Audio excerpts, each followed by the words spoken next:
మాజీ సీఎం జగన్ కాసేపట్లో నెల్లూరుకు వెళ్లనున్నారు. తాడేపల్లి నుంచి నెల్లూరుకు బయలుదేరనున్నారు. నెల్లూరు జిల్లా జైలు రిమాండ్లో ఉన్న మాజీ మంత్రి కాకానితో జగన్ ములాఖత్ అవుతారు. ఆ తర్వాత నల్లపురెడ్డి ప్రసన్న కుమార్ ఇంటికి వెళ్తారు జగన్. దాడికి గురైన నల్లపురెడ్డి ఇంటిని పరిశీలిస్తారు. ఇక జగన్ పర్యటనకు పోలీసులు ఆంక్షలతో కూడిన అనుమతి ఇచ్చారు.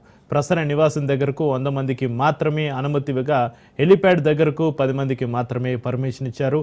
ఎలాంటి అవాంఛనీయ ఘటనలు జరగకుండా కట్టుదిట్టమైన భద్రత ఏర్పాటు చేశారు. 900 మంది పోలీసులు, 10 డ్రోన్ కెమెరాలు, 40 సీసీ కెమెరాలతో నిఘా ఏర్పాటు చేశారు. పోలీస్ కమాండ్ కంట్రోల్ రూమ్ నుంచి భద్రతను పోలీసులు అధికారులు పర్యవేక్షించనున్నారు. ఇక మరోవైపు పలువురు వైసీపీ నేతలకు ముందస్తు నోటీసులు జారీ చేశారు. బైక్ ర్యాలీలు, సభలు, సమావేశాలు, నిరసనలు, రోడ్ షోలకు అనుమతి లేదని తేల్చి చెప్పారు పోలీసులు. పోలీసు ఆంక్షలపై వైసీపీ నేతలు మండిపడుతున్నారు.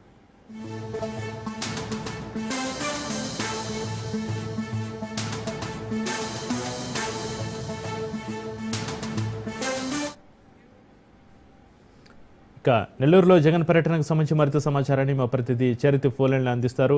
మాజీ సీఎం జగన్ కాసేపట్లో నెల్లూరుకు వెళ్లనున్నట్లుగా తెలుస్తుంది. తాడేపల్లి నుంచి నెల్లూరుకు బయలుదేరనున్నారు జగన్. చరిత్ర ఎగ్రున్న అప్డేట్స్ ఏంటి?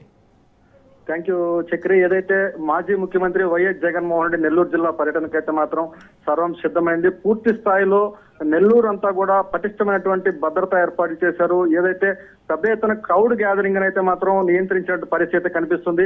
ఏదైతే ఎక్స్పెక్టేషన్స్ ఉన్నాయో ప్రధానంగా నెల్లూరు రూరల్, నెల్లూరు టౌన్, ఏదైతే సర్వేపల్లి, కావలి ఈ పరిసర ప్రాంతాల నుంచి ఎక్కువగా కూడా క్రౌడ్ గ్యాదర్ అవుతుందంటే కూడా ముందే ఊహించినటువంటి పోలీసులు అక్కడ ఎక్కడికక్కడ కూడా అక్కడ వస్తున్నటువంటి వాళ్ళని కూడా నియంత్రించే పరిస్థితి.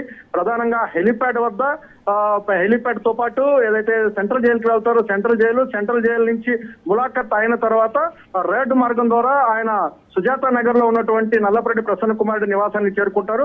అంటే ఈ మార్గాలన్నింటినీ కూడా పూర్తిగా రెస్ట్రిక్టెడ్ చేశారు. ఎక్కడా కూడా ఎక్కువ క్రౌడ్ గ్యాదర్ కానికుండా కూడా చూడడంతో పాటు ఏదైతే జగన్మోహన్ రెడ్డి పర్యటన కొనసాగుతుందో ఆ రోడ్స్ అన్ని కూడా పూర్తి స్థాయిలో బ్లాక్ చేసినట్టు పరిస్థితి ఉందని చెప్పాలి. ప్రధానంగా ఇక్కడ ఏదైతే సెంట్రల్ జైలు వద్ద మాత్రం పోలీసుల అత్యుత్సాహం అయితే స్పష్టంగా కనిపిస్తుంది. ఇక్కడ కొంతమందికే అనుమతి ఇచ్చే విధంగా, అంటే కొన్ని ఛానళ్ళకే అనుమతి ఇచ్చే విధంగా, మిగతా ఛానల్ అనేవాళ్ళు కూడా పక్కన పెట్టే విధంగా కూడా ఒక పార్షియాలిటీ అయితే పోలీసులు స్పష్టంగా చూపించారు. అంటే ఎందుకు వారి పట్ల అంత ప్రేమ చూపించాల్సి వచ్చింది? ఎందుకు ఒక 5-6 ఛానల్ మాత్రమే జైలు వద్దకు అనుమతి ఇచ్చారు, మిగతా వాళ్ళకి ఎందుకు అక్కడ అనుమతి లేదు? హెలిప్యాడ్ వద్దకి కొన్ని ఛానళ్ళకి అనుమతించడంతో పాటు అలాగే మిగతా ఛానళ్ళకి అంటే అక్రిడేషన్ కలిగినటువంటి జర్నలిస్టులకు కూడా ఇక్కడ అనుమతించకపోవడం అయితే మాత్రం పోలీసుల యొక్క దుందుడుకు వైఖరి అయితే స్పష్టంగా కనిపిస్తుంది. ఎవరైతే ఇక్కడ ఇన్ఛార్జ్ ఎస్పీ దామోదర్ వేశారో, ఇన్ఛార్జ్ ఎస్పీ దామోదర్ అయితే మాత్రం పూర్తిగా కూడా ఆయనకి ఎవరైతే అనుకూలంగా ఉంటారో అనుకూలమైనటువంటి ఛానల్ లోపలికి పంపించేటువంటి ప్రయత్నం అయితే చేసినట్టు మనకు తెలుస్తుంది. అంటే ఎందుకు అలాంటి ప్రయత్నం చేయాల్సి వచ్చింది? అంటే జర్నలిస్టులు అంటే ఎందుకు అంత చిన్న చూపు పోలీసులకి? ప్రత్యేకించి దామోదర్ ఇన్ఛార్జ్ ఎస్పీ ఉన్నటువంటి దామోదర్కి ఎందుకు అంత చిన్న చూపు?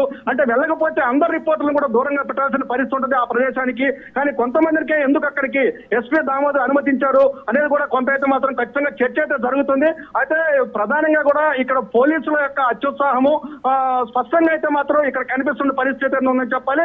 ఎస్పీ దామోదర్ వైఖరి అయితే మాత్రం పూర్తి స్థాయిలో చాలా మంది ఎక్కడైతే రిపోర్టింగ్ చేసేదానికి, అంటే మాజీ ముఖ్యమంత్రి జగన్మోహన్ రెడ్డి వస్తున్నాడు, ప్రతిష్టాత్మక కార్యక్రమం ఏదైనా జరగడానికి జరిగితే ఎలాంటి పరిస్థితులు మనం ఎదుర్కోవాల్సిన పరిస్థితి ఏర్పడుతుంది.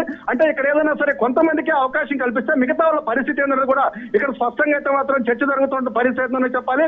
ఏదైతే జగన్మోహన్ రెడ్డి పర్యటన ఇక్కడ హెలిప్యాడ్ కానీ సెంట్రల్ జైలు కానీ ఆయన పర్యటించే ప్రాంతాలు అయితే మాత్రం కొంత రిస్ట్రిక్టెడ్ గా ఉంచే పరిస్థితి ఉందని చెప్పి ఈ రిస్ట్రిక్టెడ్ అయినటువంటి క్రమంలో రిపోర్టర్లు కూడా రిస్ట్రిక్టెడ్ చేయడం అనేది మాత్రం కొంత బాధాకరంగా అంశంగా దీన్ని పరిగణించాల్సిన పరిస్థితి ఉంది Chakri. Right, thank you Charith.